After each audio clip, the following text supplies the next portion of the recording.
सर्वमंगल मांगल्ये शिवे सर्वार्थ साधिके शरण्ये त्र्यंबके गौरी नारायणी नमोस्तुते. माघ पौर्णिमा आदिशक्तीच्या एका अवतार कार्याचे स्मरण करून देते. हे स्मरण भक्तांना दिलासा देणारे आहे. समुद्रमंथनातून अमृताचा कलश बाहेर पडताच अमरत्व प्राप्त होण्यासाठी तो घेण्यास देव आणि दानव यांच्यामध्ये झटापट चालू होणे.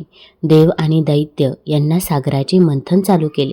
या मंथनातून एक एक दिव्य अशा वस्तू बाहेर पडू लागल्या. यातून उच्चैश्रवा, घोडा, हलाहल विष, अप्सरा आणि अमृताचा सुंदर कलश आला. हा कलश पाहताच देव आणि दैत्य झटापटी करू लागले, कारण अमृत पिण्यामुळे अमरत्व मिळणार होते. या संकटातून पार होण्यासाठी विष्णूने मोहिनीचे रूप धारण करताच तिच्याकडे पाहताच दैत्यांचे भान हरपून जाणे आणि मोहिनीने देवांना अमृत पाजणे. दैत्य तसेच राहणे. भगवान विष्णूने युक्ती काढली. त्यांनी एका सुंदर स्त्रीचे रूप घेतले. तिचे नाव मोहिनी. मोहिनीनेही आपल्या हाती कलश धरला. दैत्य तिच्याकडे पाहता पाहता भानच हरपून गेले. मोहिनीने देवांना अमृत पाजले. दैत्य तसेच राहिले. मोहिनीने आपली माया टाकून हे संकट दूर केले. मोहिनी अंतर्धान पावली. काही काळ गेला. भगवान शिवांना ते मोहिनी रूप पाहण्याची इच्छा झाली. ते विष्णूंकडे आले आणि म्हणाले, भगवान आपले ते अलौकिक असे मोहिनी रूप दाखवा. भगवान विष्णूंनी मान्यता दिली. शंकर आणि पार्वती तिथे असतानाच विष्णूंनी पुन्हा मोहिनी रूप धारण केले आणि ते त्यांच्या समवेत आले. शंकर ते रूप पाहून थक्कच झाले. त्याचे भान जणू हरपले. विष्णूंनी ते मोहिनी रूप पार्वतीमध्ये अंतर्भूत केले आणि ते अंतर्धान पावले. शंकराने पार्वतीकडे पाहिले. ती मोहिनी रूपात दिसू लागली. शंकरांना फार आनंद झाला आणि ते तिला म्हणाले, तुझे नाव महालया शक्ती असे राहील. हीच महालया शक्ती देवी म्हणजे म्हाळसादेवी होय. हिचा हा अवतार माघ पौर्णिमेला झाला. त्याची आणखी एक कथा अशी की पृथ्वीवर मनी आणि मल्ल या नावाचे दोन राक्षस ऋषी मुनींना आणि देवांना त्रास देऊ लागले. आश्रम उजाड पडले. अध्ययन संपले. सर्वत्र अत्याचाराचे थैमान चालू होते. या अत्याचाराला आवर कोण घालणार? सर्व देव आणि ऋषीमुनी शिवलोकात गेले. तेथे भगवान शंकर पार्वती सोबत आसनावर बसले होते. भगवान शंकरांची ज्ञान साधना चालली होती. पार्वती ज्ञानरूप होऊन शंकराशी तन्मय झाली होती. तिचे तेज अलौकिकरित्या वाढले होते. तिचे डोळे चंद्रबिंबाप्रमाणे चमकत होते. अधूनमधून ती जगाकडे नेत्र कटाक्ष टाकी. त्यावेळी विश्वातील सर्व घडामोडीची जाणीव त्या कटाक्षात भरून येत आहे. विश्वाच्या या माऊलीला जणू सर्व ज्ञान होत होते. या दिव्य रूपासमोर सर्व देव ऋषीमुनी आले. त्यांनी भीषण अत्याचारांच्या सर्व कथा त्यांना ऐकवल्या. शंकर पार्वती हे ऐकून अत्यंत संतप्त झाले. भगवान शंकराने मार्तंड भैरवाची भव्य रूप घेतले. पार्वतीने म्हाळसादेवीचे रूप घेतले. दोघांनी राक्षसावर हल्ला केला आणि त्यांचा नाश केला. म्हाळसा या नावातच मोठा अर्थ भरला आहे. म्हाळसामधील म म्हणजे ममत्व आणि माया ह म्हणजे हर्ष किंवा आनंद. लसत्व म्हणजे तेज. म्हाळसादेवी ही श्रद्धाळू भक्तावर ममता करणारी आई आहे. ती आनंददायिनी आहे. प्रसन्नता देणारी आहे. ती अलौकिक अशा तेजाने युक्त आहे. माघ पौर्णिमा या तेजस्वी देवतेची अवतार कथा सांगते. आता मी तुम्हाला माघ पौर्णिमेची आणि सत्यनारायणाची कथा सांगणार आहे. त्यामुळे व्हिडिओ स्किप न करता शेवटपर्यंत जरूर बघा. चॅनलमध्ये नवीन असाल तर चॅनल लाईक करा आणि सबस्क्राईब देखील करा. कमेंटमध्ये ओम महालक्ष्मी नमः किंवा ओम नमो भगवते वासुदेवाय लिहायला विसरू नका, जेणेकरून आपल्याला देखील भगवान विष्णू आणि माता लक्ष्मीचा आशीर्वाद प्राप्त होईल. एका पौराणिक कथेनुसार कांतिका नगरात धनेश्वर नावाचा ब्राह्मण राहत होता. दररोज मिळत असलेल्या भिक्षा आणि दाळ यावर त्याची उपजीविका सुरू होती. त्याला संतान नव्हते. एकदा त्याची पत्नी भिक्षा मागण्यासाठी नगरात गेली असताना तिला सर्वांनी वांज म्हणून भिक्षा देण्यास नकार दिला. तेव्हा तिला एकाने 16 दिवस कालीदेवीची पूजा करण्यास सांगितले. सांगितल्याप्रमाणे पती पत्नीने तसेच केले. त्यांची भक्ती बघून 16 दिवसानंतर देवी प्रकट झाली आणि देवीने ब्राह्मणाच्या पत्नीला गर्भवती होण्याचा आशीर्वाद दिला आणि म्हटले की आपल्या सामर्थ्यानुसार प्रत्येक पौर्णिमेला दिवा लावा. या प्रकारे प्रत्येक पौर्णिमेला दिवे वाढवत जावे, जोपर्यंत किमान 32 दिवे होत नाही. मग ब्राह्मणाने आपल्या पत्नीला पूजेसाठी झाडावरून आंब्याचं कच्चं फळ तोडून दिलं आणि पूजा केल्यावर त्याची पत्नी गर्भवती झाली. प्रत्येक पौर्णिमेला देवीने सांगितल्याप्रमाणे ती दिवे लावत होती. देवीच्या कृपेने तिने एक पुत्राला जन्म दिला, ज्याचे नाव देवदास असे ठेवले. देवदास मोठा झाल्यावर त्याला त्याच्या मामासोबत शिक्षण घेण्यासाठी काशी येथे पाठवले. काशीत असे काही घडले की धोक्याने देवदासचे विवाह झाले. देवदास म्हणाला, की तो अल्पायू आहे, तरी बळजबरी त्याचे विवाह केले गेले.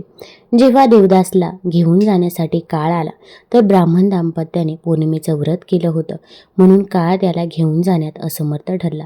तेव्हापासून पौर्णिमा व्रत केल्याने संकट टळतं आणि सर्व इच्छा पूर्ण होतात असं म्हटलं जातं. पूर्वी उल्कामुख नावाचा एक सत्यव्रती व भक्तिमान राजा होऊन गेला. त्याची पत्नी पतिव्रता व लावण्यवती होती. एक दिवस तो राजा नदीच्या तीरावर श्री सत्यनारायणाचे पूजन करत असता. तेथे साधू नावाचा एक वाणी आला. ते व्रत पाहून साधू वाण्याने त्याची माहिती विचारली. नंतर त्याने तीर्थप्रसाद घेतला. त्या साधू वाण्याला संतती नसल्यामुळे फार दुःख होत असे. तेव्हा हे व्रत करण्याचा निश्चय करून तो घरी गेला आणि त्याने आपल्या लीलावती नावाच्या पत्नीला आपण केलेला नवस सांगितला. श्री सत्यनारायणाच्या कृपेने लीलावती गर्भवती राहिली व 9 महिन्यांनी तिला एक सुंदर कन्या झाली. तिचे नाव कलावती असे त्यांनी ठेवले. ती चंद्राच्या कलेप्रमाणे दिवसेंदिवस वाढू लागली. पण त्या साधू वाण्याला श्री सत्यनारायणाच्या पूजेची आठवण झाली नाही. पत्नीने आठवण केल्यावर मुलीच्या लग्नाच्या वेळी श्री सत्यनारायणाची पूजा करू असे त्यांनी ठरवले. पुढे मुलगी मोठी झाल्यावर तिचे लग्न कांचन नावाच्या नगरातील एका योग्य वाण्याच्या मुलाबरोबर ठरवले. मोठ्या आनंदपूर्वक साधू वाण्याने तिचे लग्न करून दिले. पण त्याला श्री सत्यनारायणाच्या पूजेची आठवण राहिली नाही. त्यामुळे भगवान सत्यनारायण त्याच्यावर रागवले. ती हकीकत आता ऐका. थोड्याच दिवसात तो साधू वाणी व्यापारासाठी जावयासह सिंधू नदीच्या तीरावर असणाऱ्या रत्नपूर नगरात गेला. तेथे व्यापार करून काही दिवस सुखात गेल्यावर श्री सत्यनारायणाच्या शापाने त्याला भयंकर दुःख प्राप्त झाले. थोड्या दिवसांनी तेथील चंद्रकेतू राजाच्या वाड्यात चोरी झाली व द्रव्य घेऊन चोर पळू लागले. राजदूतांनी त्यांचा पाठलाग केल्यामुळे ते घाबरले व शेजारीच असलेल्या साधू वाण्याच्या घरी त्यांनी ते चोरीचे सामान टाकून दिले. पाठीमागून राजदूत आले. त्यांनी वाण्याला चोर म्हणून पकडून जावयासह राजासमोर आणून उभे केले. राजानेही फारसा विचार न करता त्यांना बंदीत टाकले. इकडे साधू वाण्याच्या घरीही चोरांनी सर्व लुटून नेले. त्यामुळे त्याची बायको व मुलगी यांना अतोनात दुःख होऊन त्या घरोघरी भिक्षा मागत फिरू लागल्या. एक दिवस भुकेने व्याकुळ झालेली कलावती एका ब्राह्मणाच्या घरी गेली. तिथे श्री सत्यनारायणाची पूजा चालू होती. तिथे तीर्थप्रसाद घेऊन तिने आपल्यावर कृपा करण्याकरता श्री सत्यनारायणाची प्रार्थना केली. नंतर घरी जाऊन तिने सर्व हकीकत आपल्या आईला सांगितले. ते ऐकून साधू वाण्याच्या पत्नीला श्री सत्यनारायणाची आठवण होऊन तिने श्री सत्यनारायणाचे पूजन केले व हात जोडून ती म्हणाली, हे भगवंता, पती व जावई यांचे अपराध माफ करून आपण आम्हाला क्षमा करावी. श्री सत्यनारायणांनी संतुष्ट होऊन चंद्रकेतू राजाच्या स्वप्नात जाऊन सांगितले, राजा, जे 2 वाणी तू बंदीत ठेवले आहेस त्यांना सकाळी सोडून दे. त्याचप्रमाणे त्यांचे सर्व धनही त्यांना परत देऊन टाक. त्याप्रमाणे सकाळी राजाने सभेमध्ये ते स्वप्न सांगून त्या 2 वाण्यांना समोर आणवले व तो त्यांना म्हणाला, वैश्य हो, तुमच्या दैवयोगाने तुम्हाला पुष्कळ दुःख भोगावे लागले. आता तुम्ही सुखाने आपल्या घरी जा. असे सांगून त्यांना वस्त्रे व अलंकार देऊन त्यांचा गौरव केला. त्यांचे सर्व धनही त्यांना परत दिले. साधू वाण्याने व त्याच्या जावयाने राजाला नमस्कार केला व आपल्या नगरात जायची ते तयारी करू लागले. नंतर साधू वाणी सर्वांचा आशीर्वाद घेऊन जावयासह स्वतःच्या नगरात जाण्यास सिद्ध झाला. त्याने नौका ठरवून सर्व माल त्यावर भरला. तेव्हा त्याची परीक्षा पाहण्याकरता श्री सत्यनारायणांनी संन्यास वेश घेतला व ते साधू वाण्याला म्हणाले, हे साधू, या नौकेत काय आहे? द्रव्याने चढून गेलेले ते 2 वाणी उपहासाने त्याला म्हणाले, संन्यासी महाराज, आपल्याला द्रव्य पाहिजे म्हणून विचारत आहात काय? पण ती आमची नौका पालापाचोळ्यांनी भरलेली आहे. ते असत्य भाषण ऐकून भगवान फक्त एवढेच म्हणाले की तुझे म्हणणे खरे हो. असे म्हणून भगवान त्या तीरावर पलीकडे जाऊन बसले. इकडे साधू वाण्याने पाहिले, तो हलकेपणामुळे नौका पाण्याच्या वर जास्त आलेली. त्याच्याबरोबर तो घाबरला आणि नौकेत पाहू लागला तर ती सर्व पालापाचोळ्यांनी भरलेली दिसली. ते पाहून तो अतिशय शोक करू लागला. तेव्हा त्याचा जावई म्हणाला, महाराज, उगीच शोक करत बसू नका. त्या संन्याशाच्या शापामुळेच हे सर्व झाले आहे. आपण त्याला शरण जाऊ. जावयाचे बोलणे ऐकून साधूवाणी त्या संन्याशाजवळ गेला व नमस्कार करून आदरपूर्वक म्हणाला, महाराज, मगाशी मी खोटं बोललो होतो, मला क्षमा करा. असे म्हणून साधूवाण्याने त्यांना पुन्हा नमस्कार केला. तेव्हा संन्यास वेशधारी भगवान म्हणाले, तू शोक करू नकोस. माझे पूजन विसरलास म्हणून तुला हे दुःख प्राप्त झाले. ते ऐकून साधूवाणी दीनवाणीने म्हणाला, भगवान, माझ्यावर कृपा करा. मी तुम्हाला शरण आलो आहे. त्यावर प्रसन्न होऊन इच्छित वर साधूवाण्याला देऊन भगवान गुप्त झाले. नंतर साधूवाणी नौकेवर जाऊन बघतो तो नौका द्रव्याने पूर्ण भरलेली दिसली. तेव्हा साधूवाण्याने मित्रांसह व जावयासह श्री सत्यनारायणाची यथासांग पूजा केली. नंतर नौका पाण्यात लोटून तो घरी जाण्यास निघाला. त्याच्या नगराच्या जवळ तीरावर आल्यावर त्याने एक दूत घरी पत्नीला कळवण्याकरता पाठवला. दूताने सांगितले, वर्तमान ऐकून साधूवाण्याची बायको पती दर्शनासाठी बंदरावर गेली. जाताना मुलीला सत्यनारायणाची पूजा कर असे सांगून ती घाईने गेली. आईने सांगितल्याप्रमाणे कलावतीने सत्यनारायणाची पूजा केली, पण ती पतीच्या दर्शनाला उत्सुक झाल्यामुळे तीर्थप्रसाद न घेता तशीच बंदरावर गेली. त्यामुळे रागावलेल्या सत्यनारायण प्रभूने तिचा पती असलेली नौका पतीसह पाण्यात बुडवली. ते पाहून कलावती शोकाने विव्हळ होऊन जमिनीवर पडली. भयभीत झालेला साधूवाणी आणि त्याची पत्नी हा प्रकार पाहून आश्चर्यचकित होऊन अगदी घाबरून गेले. कलावती व तिची आई यांनी अत्यंत शोक केला व कलावती सती जाण्यास सिद्ध झाली.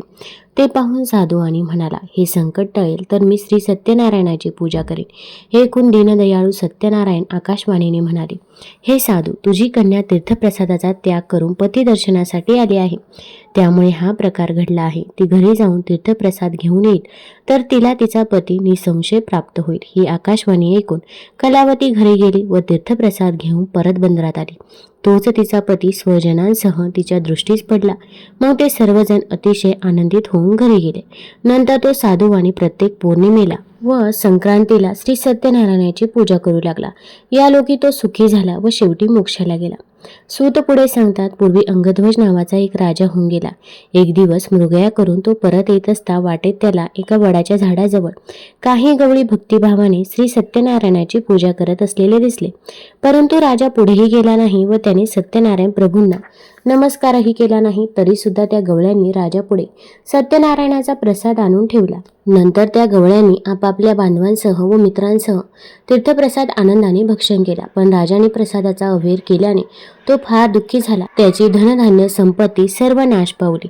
ही सत्यनारायणाची अवकृपा आहे हे जाणून राजा पुन्हा त्या गवळ्यांजवळ गेला व भक्तियुक्त अंतकरणाने त्याने श्री सत्यनारायणाचे पूजन केले.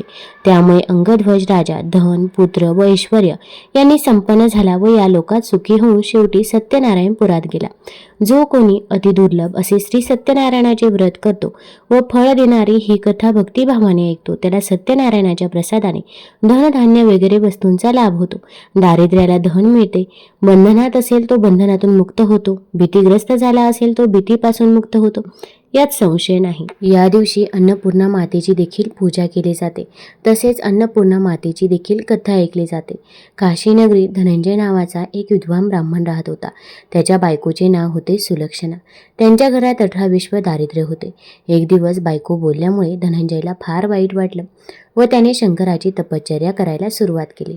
3 दिवस गेल्यावर शंकराने त्याच्या कानाजवळ अन्नपूर्णा अन्नपूर्णा अन्नपूर्णा असे शब्द उच्चारले. त्याला त्याचा अर्थ कळला नाही, म्हणून त्याने पुन्हा तपश्चर्येला सुरुवात केली. तेव्हा शंकरांनी त्याला रात्री दृष्टांत दिला, मुला, तू पूर्व दिशेला जा, तुझे मनोरथ पूर्ण होईल. दुसऱ्या दिवशी तो पूर्वेकडे निघाला. बरेच दिवस गेल्यावर एका पौर्णिमेच्या रात्री तो सरोवराजवळ पोहोचला. तेथे हजारो सुंदर अप्सरा एक व्रत करत असलेल्या त्याला दिसल्या. त्याने त्यांना विचारले, हे तुम्ही काय करता? अप्सरा म्हणाल्या, आम्ही अन्नपूर्णेचं व्रत करत आहोत. हे व्रत कोणीही करू शकतो. 21 दिवसांसाठी 21 गाठी असलेला दोरा बांधावा. 21 दिवस उपवास करावा. 21 दिवस जमत नसल्यास 1 दिवस तरी उपवास करावा. आणि हे सुद्धा शक्य नसेल तर कहाणी ऐकून प्रसाद भक्षण करावा. उपवास करून कहाणी ऐकायला कोणी मिळाले नाही तर पिंपळाचे पान समोर ठेवावे, दिवा ठेवावा आणि शंकर पार्वतीला साक्षी ठेवून कहाणी ऐकल्याशिवाय अन्न घेऊ नये. चुकीने अन्न ग्रहण झाल्यास दुसऱ्या दिवशी परत उपवास करावा. व्रत करायच्या दिवशी रागवू नये, खोटे बोलू नये. हे व्रत केल्याने आंधळ्याला दृष्टी मिळते, लुळ्याला पाय येतात, निर्धनाला पैसा मिळतो, पुत्र नसलेल्यांना पुत्र लाभ होतो. जो कोणी मूर्ख असेल त्याला विद्या प्राप्त होते व जी जी इच्छा धरून हे व्रत करील त्याची ती ती इच्छा पूर्ण होते. ब्राह्मण म्हणाला, बाई, मला खायला अन्न नाही, तसेच ल्यायला वस्त्र नाही, विद्येचे नाव नाही, मी एक गरीब दुःखी ब्राह्मण आहे. आपण मला व्रताचे सूत द्याल का? अप्सरा म्हणाल्या, देव, पण तू त्याचा अपमान करता कामा नये, त्याची हेळसांड करता कामा नये. हे घे ते पवित्र सूत. धनंजयाने मग हे व्रत केलं. व्रत पुरे झाल्यावर सरोवरातून 21 पायऱ्या असलेली सोन्याची शिडी वर आली. धनंजय शिडीवरून खाली उतरू लागला. शिडीवरून खाली उतरल्यावर त्याला अन्नपूर्णेचे मंदिर दिसले. सोन्याच्या सिंहासनावर अन्नपूर्णा बसली होती आणि शंकर दोन्ही हात जोडून याचकाप्रमाणे तिच्या समोर उभे होते. किन्नरी देवीवर छत्र चामरे ढाळीत होत्या. यक्षस्त्रिया सशस्त्र पहारा करत होत्या. ते पाहून आश्चर्यचकित झालेला धनंजय पुढे गेला आणि त्याने माता अन्नपूर्णेचे पाय धरले. देवी हसून म्हणाले, वत्सा धनंजया, तू माझे व्रत केले आहेस. मी तुझ्यावर प्रसन्न झाले आहे. तू सुखी होशील. सारे जग तुझी वाहवा करेल. तुला काही कमी पडणार नाही. देवीने आपल्या वरदहस्त धनंजयच्या डोक्यावर ठेवला. त्याचबरोबर विद्यादेवी त्याच्या जिभेवर नाचू लागली. त्याला अत्यानंद झाला. त्यानेच त्याला मूर्छा आली. शुद्धीवर येऊन पाहतो तो आपण काशी विश्वेश्वराच्या मंदिरात आहोत असे त्याला आढळून आले. तो घरी गेला. सर्व हकीकत बायकोला सांगितली. मातेच्या आशीर्वादाने त्याच्या घरी भरभरून संपत्ती येऊ लागली. त्याचे दुःख दारिद्र्य दूर झाले. त्याचा मान सन्मान वाढला.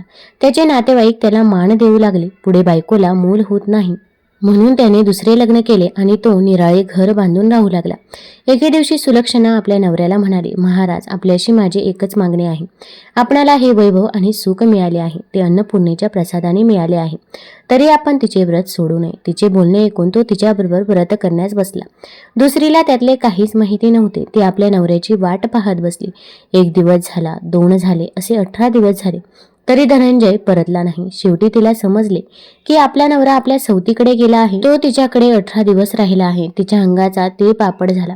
ती रागाने लाल होऊन तिथे गेली आणि तिने धनंजयाची बकोटी धरून त्याला घरी आणले. व्रताचे अजून 3 दिवस शिल्लक होते. घरी आल्यावर धनंजय रात्री झोपी गेला. बायकोला त्याच्या हातात असलेला दोरा दिसला. तिने तो तोडला आणि चुलीत जाळून टाकला. अन्नपूर्णा कोपली. त्यामुळे धनंजयचे घर सामाना सुमाना सकट जळून भस्म झाले. सुलक्षणा समजली की हा देवीचा कोप आहे. तिने धनंजयला आपल्या घरी बोलवले. सवत मात्र आपल्या माहेरी निघून गेली. सुलक्षणेच्या सांगण्यावरून धनंजय परत सरोवराकाठी गेला. त्याने पुन्हा व्रत केले. पहिल्याप्रमाणे शिडीवर आली. तो देवीच्या मंदिरात गेला. त्या परत आलेला पाहून देवीचे नोकर त्याला मारण्यास धावले. त्यावर देवी म्हणाले, थांबा, त्याला मारू नका. तो ब्राह्मण आहे. तो अवध्य आहे. त्याने माझे व्रत केले आहे. नंतर देवी त्याच्याकडे पाहत म्हणाली, मला सर्व काही समजलं आहे. जा, ही माझी सोन्याची मूर्ती घे. हिची दररोज पूजा कर. तू फिरून सुखी होशील. माझा तुला आशीर्वाद आहे. तुझी प्रथम पत्नी सुलक्षणा हिने माझी मनोभावी सेवा केली आहे. व्रत केला आहे. तिला सर्व गुण संपन्न असा मुलगा होईल. प्रसन्न अंतकरणाने धनंजय घरी परतला. तो दररोज भक्तिभावाने अन्नपूर्णेचा पूजापाठ करू लागला. पुढे काही दिवसांनी सुलक्षणेला मुलगा झाला. सारे गावकरी चकित झाले. धनंजय त्यांना म्हणाला, बाबांनो, मी माता अन्नपूर्णेचं व्रत केलं. देवी प्रसन्न झाली आणि तिच्या आशीर्वादाने आजचे वैभव, मान सन्मान आणि पुत्रलाभ मला झाला. ते ऐकून त्या गावातील श्रीमंत शेठजीने देवीचे व्रत केले. त्यालाही मुलगा झाला. त्याने अन्नपूर्णेचं मंदिर बांधलं. मोठ्या समारंभाने त्याने मंदिरात देवीची स्थापना केली. धनंजयलाच तेथे पुजारी नेमले. आता धनंजय आपल्या बायको मुलांसह त्या मंदिरात राहू लागला. त्याला खूप धनदौलत मिळू लागली. इकडे दुसरे बायकोच्या माहेरी दरोडा पडला. सर्व घरदार चोरांनी लुटून नेले. तिला पोटासाठी दारोदार भीक मागावी लागली. तिच्या अन्नादशेची हकीकत सुलक्षणेच्या कानावर आली. तिने तिला घरी आणले. नाहूमाकू घालून चांगले कपडे दिले आणि तिला आपल्याजवळ ठेवून घेतले. मातेच्या कृपाप्रसादाने धनंजय, सुलक्षणा आणि त्यांचा मुलगा यांना सुख आणि मानमान्यता मिळाली. ती सर्व सुखी झाली. तसे सुख आपण सर्वांना देवीच्या कृपाप्रसादाने मिळू. तात्पर्य हेच की आपण जशी करणी करतो तसेच फळ आपल्याला मिळते. आपण चांगले कर्म केले तर चांगले फळ मिळते आणि वाईट कर्म केलं तर त्याचे फळ दुःख, दारिद्र्य, नाना तऱ्हेच्या व्याधी उपाधींनी भोगावे लागते. तुम्हाला जर ही कथा आवडली असेल तर चॅनल लाईक करा, सबस्क्राईब करा आणि आपल्या मित्रपरिवारासोबत जरूर शेअर करा. धन्यवाद.